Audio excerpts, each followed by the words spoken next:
Good morning student, कैसे हो? स्वागत है आपका हमारे YouTube channel RS chemistry point पर। तो हमारी जो नेक्स्ट क्लास रहेगी, कल जो हमने क्लास देखी थी वो हमारे एल्किल हैलाइडों के रासायनिक गुणधर्म का जो चौथा पार्ट था आपके अपचयकों द्वारा, यानी अपचयन जो अभिक्रियाएं थी वो हमने पूरी की थी। आज हमारा एक नया ही टॉपिक आता है, उस टॉपिक को आप ध्यान से देखेंगे। वैसे ये टॉपिक आपके 11th क्लास में है और आपने पढ़ा है, यहाँ पर आप फिर से ध्यान देंगे। आज का जो टॉपिक है वो है डाइहैलोजन डेरिवेटिव्स, अर्थात डाइहैलोजन व्युत्पन्न क्या होते हैं। सबसे पहले इसकी परिभाषा आप ध्यान देंगे क्या होती है। तो मैं परिभाषा बोल रहा हूँ, उस परिभाषा को आप ध्यान से सुनेंगे।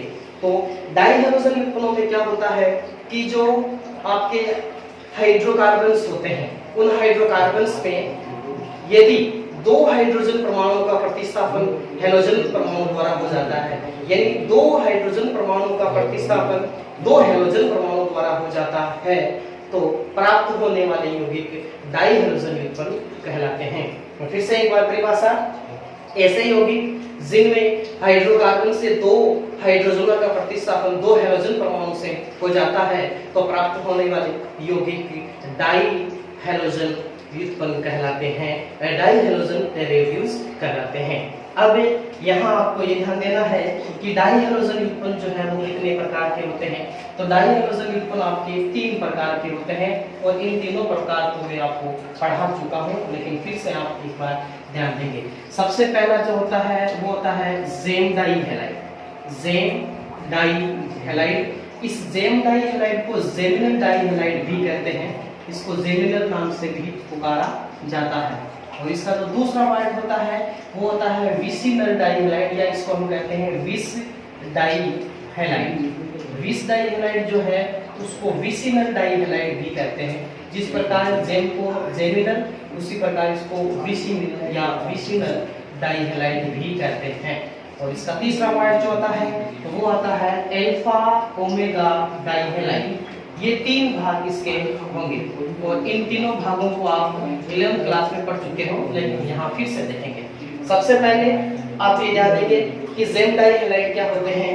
तो जेम डाइहैलाइडों में जो हैलोजन परमाणु होंगे, दोनों के दोनों जो हैलोजन परमाणु होंगे वो हैलोजन परमाणु इस प्रकार जुड़े होंगे कि जो हाइड्रोजन प्रतिस्थापित होंगे, यानी दो हैलोजन परमाणु दो हाइड्रोजनों का जो प्रतिस्थापित करेंगे वो किसी एक कार्बन से ही करेंगे।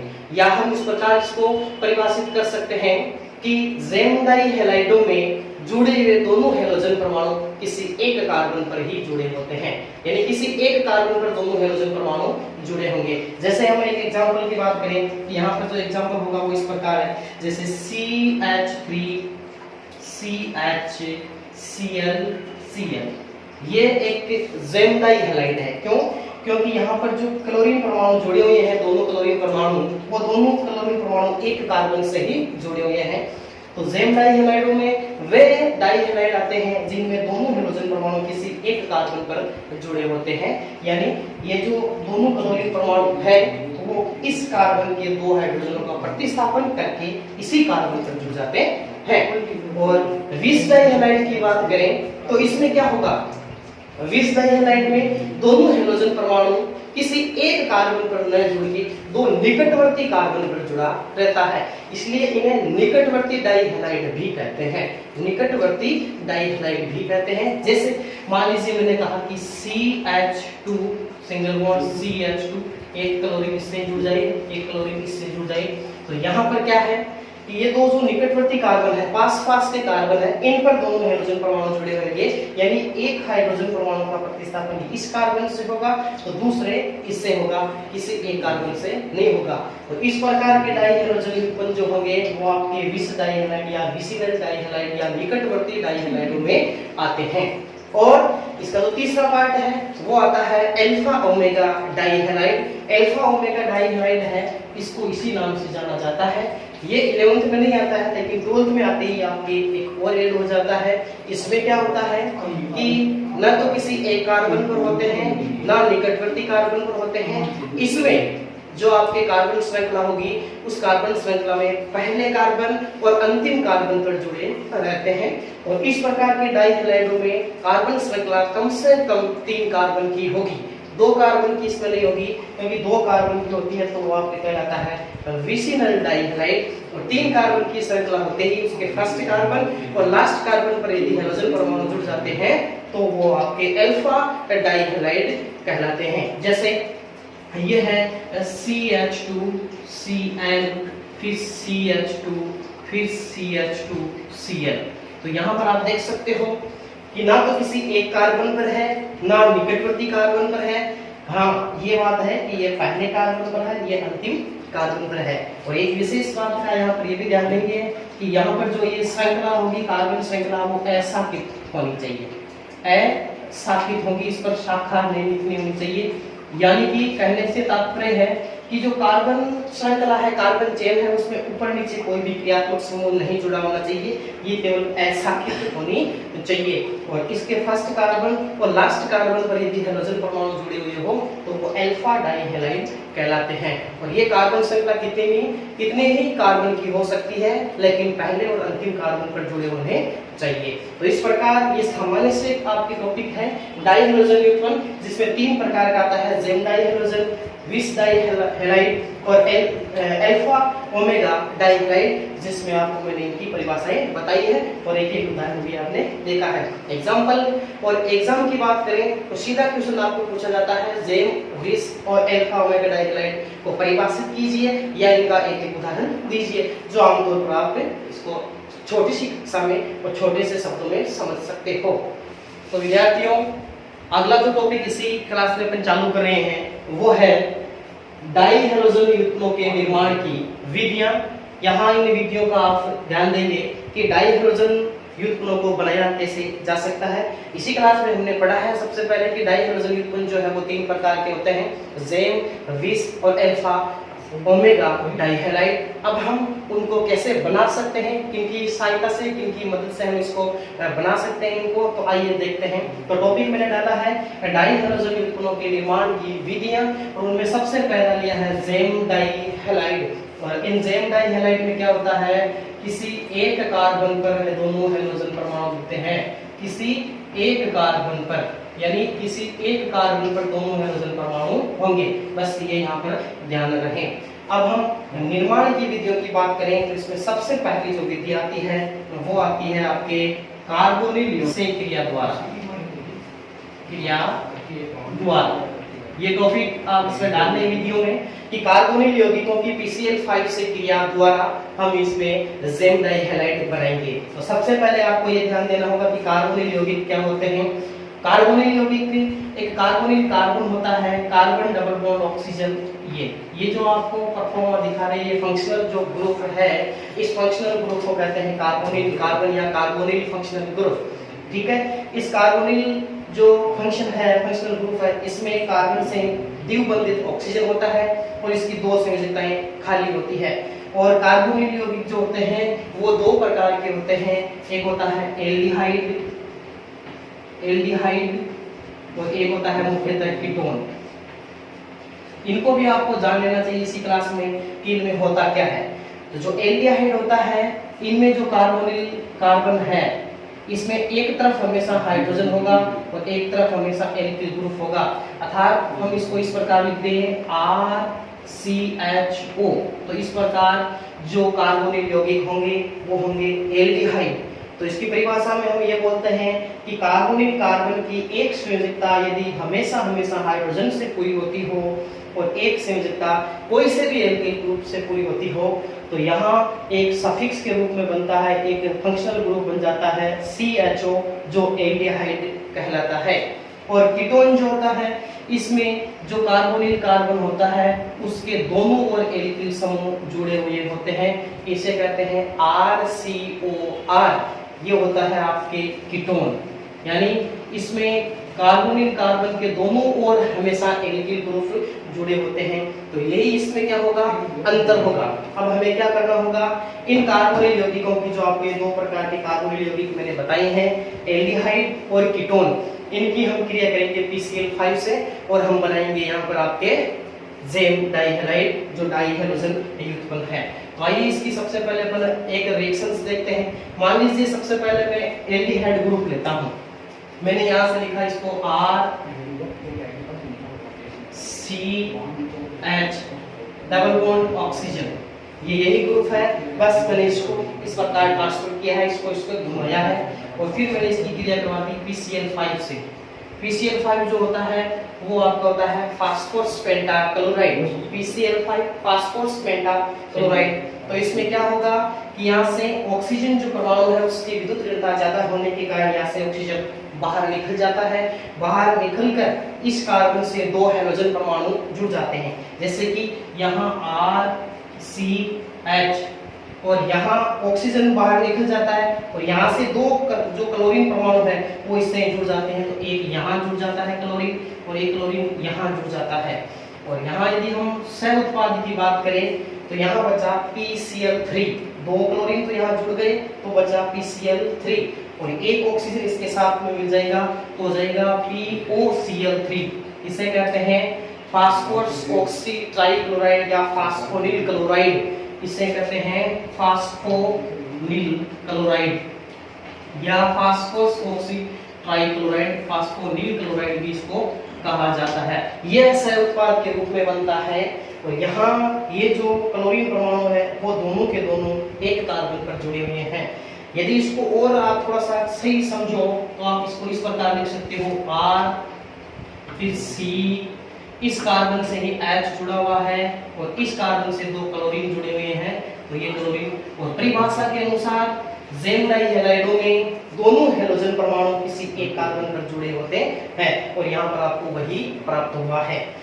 अब यदि हम इस R की जगह कुछ विशेष एल्किल ग्रुप लें, जैसे कि मान लीजिए मैंने यहाँ पर लिया CH3 CH double bond oxygen PCl5, तो यहाँ से आपके बन जाएगा, यहाँ जो R है इसको यहीं पर देख लीजिए आप, ये जो R है इस R की जगह मैंने CH3 लिया तो यहाँ बन जाएगा आपके CH3 और यहाँ फिर वही आपके POCl3 फास्फोनिल क्लोराइड जो है वो बाहर निकल जाएगा। अब इसका नाम क्या होगा तो यहाँ देखो दो कार्बन है और पहले कार्बन से दो क्लोरीन जुड़े हुए हैं तो इसका नाम हो जाएगा 1,1 डाइक्लोरो, क्योंकि दो क्लोरो है वो दोनों के दोनों किस पर जुड़े हुए हैं पहले कार्बन, तो हो जाएगा 1,1 डाइक्लोरो एथेन। एथेन इसलिए हुआ है क्योंकि यहाँ पर दो कार्बन परमाणु है।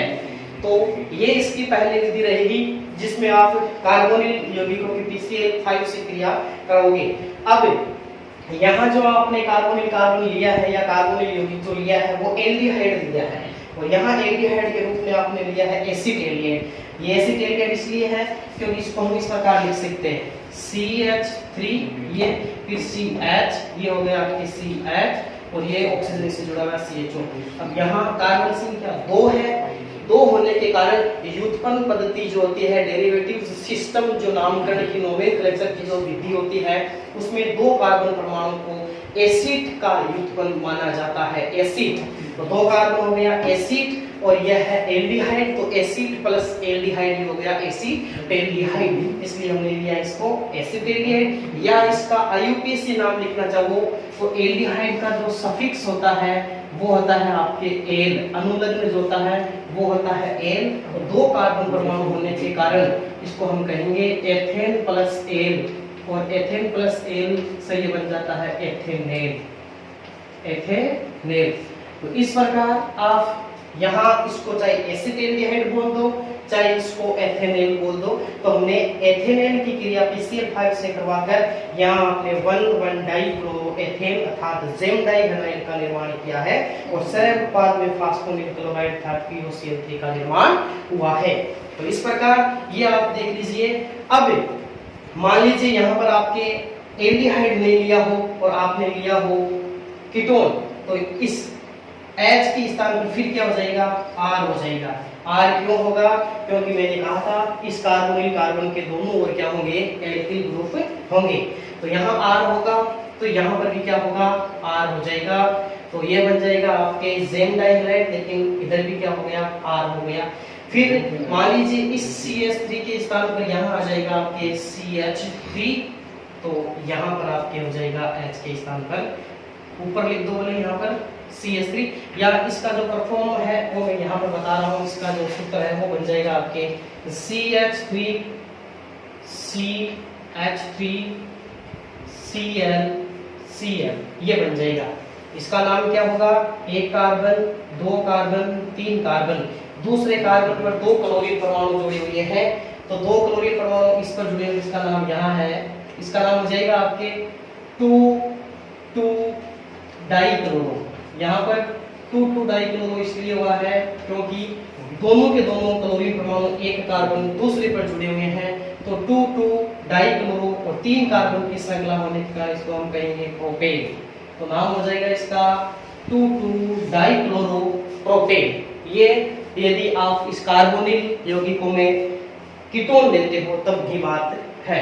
अब आपके हिसाब से आप चाहे एल्डिहाइड लो चाहे कीटोन लो, बस आपको ध्यान रखना है एल्डिहाइडों में एक तरफ हमेशा हाइड्रोजन होता है, जबकि कीटोनों में दोनों तरफ क्या होता है? एल्किल ग्रुप जुड़ा होता है। तो ये रिएक्शन जो पहली है निर्माण की विधि वो यहीं पर पूरी होती है। नेक्स्ट विधि हम देखेंगे इसमें। तो विद्यार्थियों, इसमें जो जेम डाइहाइड को निर्माण की जो विधियां हैं उनमें सेकंड जो विधि आती है वो सेकंड विधि आती है आपके एल्काइनों की HX के योग द्वारा।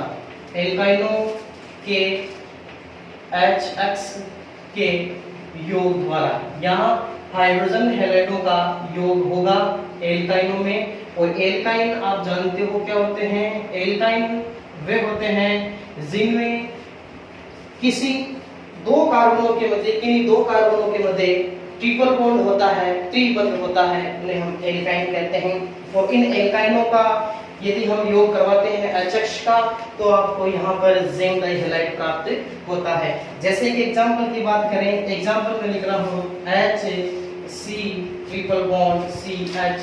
ये जो एग्जांपल लिया है मैं, इस एग्जांपल को हम सीधा कहते हैं CS ट्रिपल बॉन्ड CH। ये है आपके एथाइन।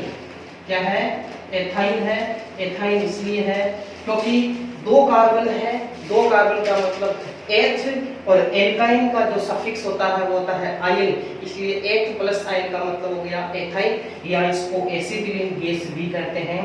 एसिटिलीन ये व्युत्पन्न पद्धति में इसको माना गया है एसिटिलीन, इसलिए इसको एसिटिलीन गैस भी कहते हैं। और इस एसिटिलीन गैस का उपयोग कच्चे फलों को पकाने में भी किया जाता है। ये बात भी आप यहाँ पर ध्यान में रखें कि एसिटिलीन गैस का उपयोग कच्चे फलों को पकाने में किया जाता है। तो यहाँ इस एसिटिलीन या एथाइन की क्रिया जो है वो HX से करवाते हैं। ये HX, और मान लीजिए इस HX के रूप में मैंने ले लिया यहाँ पर HCl। अब हम इसका जब योग करवाते हैं तो क्या होगा? हम इसके दो अणु लेते हैं, हमें HCl के यहाँ पर हाइड्रोजन जो हैलाइड के रूप में हमने हाइड्रोजन क्लोराइड लिया है उसको हमें दो अणुओं में लेना होगा। दो अणुओं में लेना है तो क्या होगा कि यहाँ पर दो हाइड्रोजन है और दो क्लोरीन है, तो ये दोनों हाइड्रोजन किसी एक कार्बन पर जुड़ जाएंगे। मान लीजिए इस पहले कार्बन पर जुड़ते हैं तो ऑलरेडी इस पर एक हाइड्रोजन तो है, दो और आ जाएंगे तो उसके पास हो जाएंगे तीन हाइड्रोजन। तीन हाइड्रोजन का मतलब है ये बन जाएगा CH3 मेथिल ग्रुप। और यहाँ ट्रिपल बॉन्ड टूट जाएंगे। ट्रिपल बॉन्ड इसलिए टूट जाएगा क्योंकि दो हाइड्रोजन दो स्थान पूरे कर देते हैं। इन दो बॉन्ड टूट जाएंगे और दो हाइड्रोजन जुड़ जाएंगे तो इस कार्बन की जो संयोजकता वैलेंसी होगी वो पूरी हो जाएगी। और आगे वाले कार्बन के पास एक हाइड्रोजन तो है लेकिन अभी भी इस कार्बन की दो संयोजकताएं बाकी है। उन दो संयोजकताओं को पूरा करने के लिए शेष बचे दोनों क्लोरीन इस कार्बन से जुड़ जाते हैं और इससे जुड़ जाते हैं तो यहाँ पर आपके क्लोरीन जुड़ जाते हैं। और ये क्लोरीन दोनों के दोनों एक कार्बन पर ही जुड़ते हैं और एक कार्बन पर जुड़ने से तात्पर्य है वो है आपके जेम डाइहाइड। तो एल्काइनों के HX के योग द्वारा आप जेम डाइहाइड बना सकते हो। इसका एक एग्जांपल यदि हम और लेते हैं, जैसे कि मान लीजिए ये है CH3C ट्रिपल बॉन्ड CH3। ये है आपके 2 ब्यूटाइल। ये है आपके 2 ब्यूटाइल। 2 इसलिए क्योंकि आपके जो डबल बॉन्ड है, ट्रिपल बॉन्ड जो है वो आपके दूसरे कार्बन पर है और 4 कार्बन होने के कारण ये ब्यूट प्लस आयन अर्थात 2 ब्यूटाइल है। इस 2 ब्यूटाइल में यदि आप योग करवाते हो HCl के दो अणुओं की तो किसी एक कार्बन पर तो दोनों हाइड्रोजन जुड़ जाएंगे और एक कार्बन पर दोनों क्लोरीन जुड़ जाएंगे। इस कार्बन से दो हाइड्रोजन जुड़ते हैं तो यहाँ से हो जाएगा CH3 और इससे जुड़ गई हो गया CH2 ये सिंगल बॉन्ड कार्बन और इस कार्बन से जुड़ा हुआ है CH3, लेकिन इस कार्बन की 2 संयोजकताएं खाली है, मतलब पूरी नहीं है, इसलिए ये दोनों क्लोरीन इस कार्बन से जुड़ जाएंगे। तो यहाँ पर भी क्लोरीन आ जाएगा, यहाँ पर भी क्लोरीन आ जाएगा। और यहाँ पर आप देख सकते हो कि दोनों के दोनों क्लोरीन जो है वो किसी एक कार्बन पर ही है। इसका नाम हो जाएगा आपके 2,2-डाइक्लोरोब्यूटेन। 2,2-डाइक्लोरोब्यूटेन हो जाएगा, क्योंकि 4 कार्बन की श्रृंखला है और नामकरण आपने अच्छी तरह से पढ़ा हुआ है।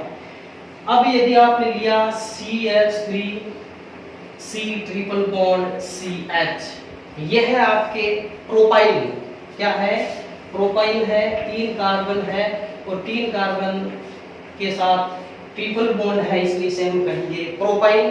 और इस प्रोपाइल की क्रिया फिर से आप यदि 2 HCl से करवाते हो, यहाँ HCl, HBr, HI आप कुछ भी ले सकते हो। यहाँ यदि आपने 2 HCl लिए हैं तो दोनों HCl में से क्या होगा कि यहाँ HCl का जो योग होगा वो HCl का योग मार्कोनिकोव नियमानुसार होगा। और मार्कोनिकोव नियमानुसार ये होता है कि हाइड्रोजन परमाणु उस कार्बन से जुड़ते हैं जिस कार्बन पर हाइड्रोजन की संख्या कम हो। तो यहाँ पर हाइड्रोजन की संख्या कम है, इसलिए दोनों के दोनों हाइड्रोजन परमाणु इस कार्बन से जुड़ेंगे और ये 2 हाइड्रोजन इस कार्बन से जुड़ जाएंगे। तो ये हो जाएगा CH3 C Cl Cl और CH3। यहाँ थोड़ा सा विशेष ध्यान देंगे कि हाइड्रोजन परमाणु उस कार्बन से जुड़ते हैं, ट्रिपल बॉन्ड से बंधित उन दोनों कार्बनों में से उस कार्बन पर जुड़ते हैं जिस पर हाइड्रोजन की संख्या कम हो। यहाँ पर एक भी नहीं है, यहाँ पर एक है, इसलिए दोनों हाइड्रोजन परमाणु इस पर जुड़ जाते हैं और 2 हाइड्रोजन इस कार्बन के साथ जुड़कर CH3 को पूरा करते हैं। इसका नाम जो होगा वो होगा 2,2-डाइक्लोरोप्रोपेन। 2,2-डाइक्लोरोप्रोपेन, ये नाम भी आप इसमें ध्यान रखें। तो आपकी जो जेम डाइहाइड्राइड बनाने की दूसरी विधि है वो एल्काइनों के HX के योग द्वारा है। इस रिएक्शंस को वीडियो पॉज कर आप अपने कॉपी में उतार लीजिए। तो विद्यार्थियों, हमारी जो सेकंड मेथड आता है इसमें वो आता है विस डाइहाइड्राइडों के निर्माण की विधियां। हमने जेम डाइहाइड्राइड बना लिए हैं, अब आता है आपके विस डाइहाइड्राइडों का निर्माण। और विस डाइहाइड्राइडों को बनाने के लिए हमारी जो पहली विधि आती है वो पहली विधि है एल्किनों की हाइड्रोजनों से क्रिया द्वारा। यहाँ पर आपको ये ध्यान देना है कि एक उत्प्रेरक काम में लिया जाता है CCl4। ये CCl4 जो होता है वो कार्बन टेट्राक्लोराइड होता है। कार्बन टेट्राक्लोराइड इसमें उत्प्रेरक के रूप में काम में लेते हैं। तो यहाँ एक रिएक्शन से आप इसको समझेंगे। हमने एक एल्कीन ले ली CH2 डबल बॉन्ड CH2, ये आपके एथीन है, ठीक है। इसकी क्रिया मान लीजिए अपन हाइड्रोजन में Cl2 गैस से करवाते हैं और यहाँ एक उत्प्रेरक के रूप में CCl4 ले लेते हैं। तो यहाँ जो दोनों हाइड्रोजन परमाणु है Cl2 गैस में वो इन दोनों कार्बन पर जुड़ जाते हैं और विस डाइहाइड्राइड का निर्माण करते हैं। तो यहाँ क्या होगा, CH2 सिंगल बॉन्ड CH2 हो जाएगा और एक क्लोरीन इससे टूट जाएगा। यानी मैं ये कह सकता हूँ कि यहाँ क्लोरीन गैस जो है वो इस द्विबंधित या इस द्विबंध को तोड़ देंगे, पाई बंध के इलेक्ट्रॉन टूट जाएंगे और टूटने के बाद यहाँ समान से विखंडन द्वारा एक इलेक्ट्रॉन इसके पास चला जाएगा और एक इलेक्ट्रॉन इसके पास चला जाएगा। यहाँ से Cl2 का भी समान से विखंडन हो जाएगा और एक इलेक्ट्रॉन इसके साथ जुड़ जाएगा, एक इलेक्ट्रॉन इसके साथ जुड़ जाएगा और यहाँ से विसिनल डाइहाइड्राइड अर्थात विस डाइहाइड्राइड का निर्माण होता है। और विस डाइहाइड्राइड की परिभाषा के अनुसार ये दोनों हाइड्रोजन परमाणु 2 निकटवर्ती कार्बन पर जुड़े होते हैं, यानी पास-पास के कार्बन पर जुड़े होते हैं, इसलिए इन्हें निकटवर्ती डाइहाइड्रोजन उत्पन्न भी करते हैं। तो ये रिएक्शन जो है उसमें आप देख सकते हो कि एल्कीन की हाइड्रोजनों की क्रिया द्वारा हम विस डाइहाइड्राइड का निर्माण करते हैं और यहाँ एक उत्प्रेरक के लिए आ जाता है कार्बन टेट्राक्लोराइड। ये हमारी जो पहली विधि है वो यहाँ इसमें रहेगी। और विस डाइहाइड्राइड बनाने की जो सेकंड विधि आती है वो आती है ग्लाइकोल। ग्लाइको भी आपके विस डाइहाइड्राइड ही प्राप्त होंगे। कैसे होंगे आइए देखते हैं। ग्लाइकोल क्या होता है? ग्लाइकोल वे होते हैं जिनमें हम ये कह सकते हैं कि ये एल्कोहल ही होते हैं, लेकिन OH समूह जो होते हैं वो संख्या में 2 होते हैं, यानी डाइहाइड्रोक्सी समूह वाले यौगिक होते हैं जिनमें OH जो समूह होता है, एल्कोहल का OH जो फंक्शनल ग्रुप होता है वो संख्या में 2 होते हैं। जैसे मैं कहूं कि CH3OH है, ये मोनो एल्कोहल है, मोनो एल्कोहल से तात्पर्य है कि यहाँ पर OH संख्या में ग्रुप 1 है, लेकिन यही इस प्रकार हो CH2OH CH2OH, तो यहाँ पर OH की संख्या 2 है और 2 होने के कारण ये डाई उत्पन्न है, डाई एल्कोहल है, डाई हाइड्रोक्सी एल्कोहल है और इसका नाम होता है एथिलीन ग्लाइकोल, एथिलीन ग्लाइकोल। अब हमें क्या करना है, इस एथिलीन ग्लाइकोल की क्रिया ही PCl5 से करवानी है। तो यहाँ पर ये रिएक्शन आप देखें, CH2OH CH2OH, इसकी क्रिया हमने PCl5 से करवाई। तो यहाँ पर ये ध्यान दें कि यहाँ पर 2 OH समूह होने के कारण यहाँ PCl5 की संख्या में कितने होंगे, 2 होंगे। तो मैं इसको ऑलरेडी कितने लेता हूँ, इसके 2 ले लेता हूँ। अब यहाँ से क्या होगा, सबसे पहला काम तो यही होगा कि यहाँ से OH ग्रुप बाहर निकल जाएंगे, एक एक क्लोरीन यहाँ से जुड़ जाएंगे। तो सबसे पहला प्रोडक्ट बन जाएगा CH2Cl CH2Cl, और ये जो बना है वो आपके विष डाई हैलाइड है, और क्योंकि यहाँ पर दोनों हाइड्रोजन परमाणु 2 निकटवर्ती कार्बन पर जुड़ी हुई हैं। अब यहाँ से आप ध्यान दें कि यहाँ बच गए 2 PCl3 बच गए, क्योंकि एक एक क्लोरीन तो चला गया, सॉरी PCl4 बच गए। क्या बच गए, PCl4 बच गए, क्योंकि एक एक क्लोरीन तो यहाँ से चले गए। अब यहाँ से जो OH निकले थे उनमें एक एक हाइड्रोजन के साथ एक एक Cl और मिल जाएगा, तो यहाँ से 2 निकल जाएगा आपके HCl। अब यहाँ बच गए आपके PCl3, 2 क्या बच गए, PCl3 बच गए। यानी फिर से ध्यान देंगे, एक एक क्लोरीन तो इनके साथ जुड़ गया तो हो गया CH2Cl CH2Cl, यानी बन गया आपके विष डाई हैलाइड, और एक एक क्लोरीन एक एक हाइड्रोजन के साथ जो इस OH में है उनके साथ मिलकर फिर से 2 HCl बाहर निकल गए। फिर शेष बचा आपके PCl3 के 2 अणु, उन 2 में क्या होगा, यहाँ पर जो एक एक ऑक्सीजन और बच गई है वो इनमें मिलकर बन जाएगी आपके 2POCl3, फास्फोनिल क्लोराइड अर्थात फास्फोरस ऑक्सी ट्राइक्लोराइड यहाँ से उत्पाद में बन जाता है। यहाँ रिएक्शन आप संतुलित अवस्था में देख सकते हो। PCl5 के 2 अणु काम में आते हैं, जिसमें 2 Cl H के साथ मिलकर 2 HCl के रूप में और 2 POCl3 के रूप में और एक विष डाई हैलाइड यौगिक प्राप्त होता है। तो इस प्रकार यहाँ आपको विष डाई हैलाइड बनाने की 2 विधियां मिलती है, एल्किनों के हाइड्रोजनों से योग द्वारा, जहाँ से Cl4 उपयोग में लेते हैं उत्प्रेरक के रूप में, और दूसरा है ग्लाइकोल की क्रिया PCl5 द्वारा, जो आपकी रिएक्शंस यह रहती है। तो विद्यार्थियों, अगला जो हमारा इसी में निर्माण की वीडियो में लास्ट टॉपिक आता है अल्फा ओमेगा डाई हैलाइडों का निर्माण। हमने 2 प्रकार के निर्माण देख लिया, जेम डाई हैलाइड और विष डाई हैलाइड को हम कैसे बनाते हैं। इसके बाद जो थर्ड पॉइंट आता है वो आता है अल्फा ओमेगा डाई हैलाइडों का निर्माण।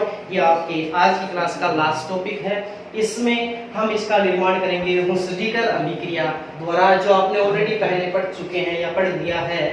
तो आइए इसमें क्या होगा, इसमें यहाँ पर एक विलायक के रूप में हम लेंगे CCl4, विलायक के रूप में CCl4 को काम में ले जाता है कार्बन टेट्राक्लोराइड को, और यहाँ ब्रोमीन गैस की क्रिया करवाई जाती है। तो ये 2 चीजें आप हुस्डीकर अभिक्रिया के लिए हमेशा ही ध्यान रखें कि ब्रोमीन गैस और CCl4 उपस्थिति के रूप में काम में लेते हैं, और साथ ही इनका जो योग करवाते हैं वो आपके कार्बोक्सिलिक अम्लों के सिल्वर लवण होते हैं। कार्बोक्सिलिक अम्ल जो होते हैं उनका सिल्वर लवण जो Ag है वो लवण देंगे, और इन लवणों की क्रिया ब्रोमीन गैस CCl4 की उपस्थिति में करवाते हैं, तो आपके यहाँ पर हैलोजन उत्पन्न प्राप्त होते हैं। और यहाँ जो हम लेंगे कार्बोक्सिलिक अम्ल वो इस प्रकार लेंगे कि आपको अल्फा ओमेगा डाई हैलाइड प्राप्त हो जाएगी। तो आइए हम इसमें एक एग्जांपल लेते हैं। वो एग्जांपल ये है, जैसे CH2C डबल बॉन्ड OAG, और फिर CH2 डबल बॉन्ड OAG। यहाँ पर क्या हुआ है, यहाँ पर इस प्रकार लिखा मैंने, जो कार्बोक्सिलिक अम्लों के सिल्वर लवण है वो आपके डाई कार्बोक्सिलिक उत्पन्न है, यानी कार्बोक्सिलिक समूह संख्या में कितने हैं, 2 हैं। यानी की जो मुस्टिकर अभिक्रिया होती है वो यहाँ ऊपर भी हो सकती है, नीचे भी हो सकती है, लेकिन हमें क्या करना है, दो ब्रोमीनों का योग करना है, यानी दो ब्रोमीन का करना है। यदि यहाँ पर इतने ही पार्ट में करेंगे ऊपर वाले पार्ट में, तब वो डाई हेलोजन में नहीं माना जाएगा, वो मोनो हेलोजन होगा। डाई हेलोजनों में दो स्थानों पर जुड़ने चाहिए हेलोजन, यानी परिभाषा में मैंने देखा था कि यहाँ पर दो हेलोजन परमाणु जुड़े होते हैं, इसलिए मैंने कार्बोक्सिलिक अम्लों के डाई उत्पन्न यहाँ पर लिए हैं। तो यहाँ पर क्या होगा, आपको ब्रोमीन गैस की क्रिया करवानी है और विलायक के रूप में CCl4 को लेना है। यहाँ से इसके हम Br जो गैस है वो दो अणु इसमें काम आएंगे, क्योंकि एक ऊपर वाले पार्ट के लिए, एक नीचे वाले पार्ट के लिए। तो यहाँ से दोनों Ag बाहर निकल जाएंगे और दो Br के साथ मिलकर AgBr का अवक्षेप प्राप्त हो जाता है। ये AgBr का अवक्षेप जो है वो आप जो पात्र लेते हो काम उसके पहले पर आपको प्राप्त हो जाता है। यहाँ से दो Br दो Ag के साथ मिलकर 2 AgBr यहाँ से बाहर निकल जाता है। तो शेष बच गए आपके 2 Br, यानी मैं यहाँ से ये कह सकता हूँ कि यहाँ से Ag निकल गया, यहाँ से भी Ag निकल गया, तो ये इतना अच्छा पार्ट CO2 गैस में बदल जाएगा। तो यहाँ से भी CO2 निकल जाएगी, यहाँ से भी क्या निकल जाएगी, CO2, यानी दो अणु CO2 गैस के वायुमंडल में विस्थापित हो जाएंगे। यानी यहाँ से दो Ag दो Br के साथ मिलकर 2 AgBr और शेष यहाँ से CO2, यहाँ से भी CO2 वायुमंडल में चली जाएगी। जो पार्ट बचेगा आगे का वो बचेगा CH2 CH2 फिर CH2 CH2, यानी ये बचेगा CH2 CH2 CH2 CH2। अब यहाँ ये बच गया, ये पार्ट तो यहाँ से निकल चुका है जो भी निकलना था। यहाँ दो Br अभी भी शेष है, वो एक Br यहाँ जुड़ जाएगा और एक Br यहाँ जुड़ जाएगा। तो अल्फा ओमेगा डाई हेलोजन की परिभाषा के अनुसार यदि दोनों हेलोजन परमाणु कार्बन श्रृंखला के प्रथम और अंतिम कार्बन पर जुड़ते हैं तो वो अल्फा ओमेगा डाई हेलोजन कहलाते हैं। तो आप देख सकते हो ये पहला कार्बन, ये दूसरा कार्बन, ये तीसरा कार्बन, ये चौथे कार्बन है। तो यहाँ पर ब्रोमीन जो परमाणु है वो पहले कार्बन और अंतिम कार्बन पर जुड़ने के कारण ये अल्फा ओमेगा डाई हैलाइड कहलाते हैं। तो अल्फा डाई हैलाइडों के निर्माण की ये एक विधि है जो मोस्ट और इम्पोर्टेंट होती है, मुस्टिकर अभिक्रिया कहलाती है। इसको आप ध्यान से पढ़ लें। इससे रिलेटेड कोई भी क्वेश्चन हो आप अपनी कॉपी में या कमेंट बॉक्स में पूछ सकते हो, और इसको आप वेरी वेरी इंपॉर्टेंट समझे, क्योंकि मुस्टिकर अभिक्रिया हर एग्जाम की दृष्टि से, चाहे नीट जेईई जेड ICR की तैयारी करने वाले जो बच्चे हैं उनके लिए भी है, और 11th व 12th के बच्चों के लिए भी ये मोस्ट और इम्पोर्टेंट क्वेश्चंस रहती है। तो आज की क्लास यही पूरी होती है। जो भी क्वेश्चंस हो कमेंट बॉक्स में पुट अप करें, इसका आपको आंसर मिल जाएगा। धन्यवाद स्टूडेंट्स।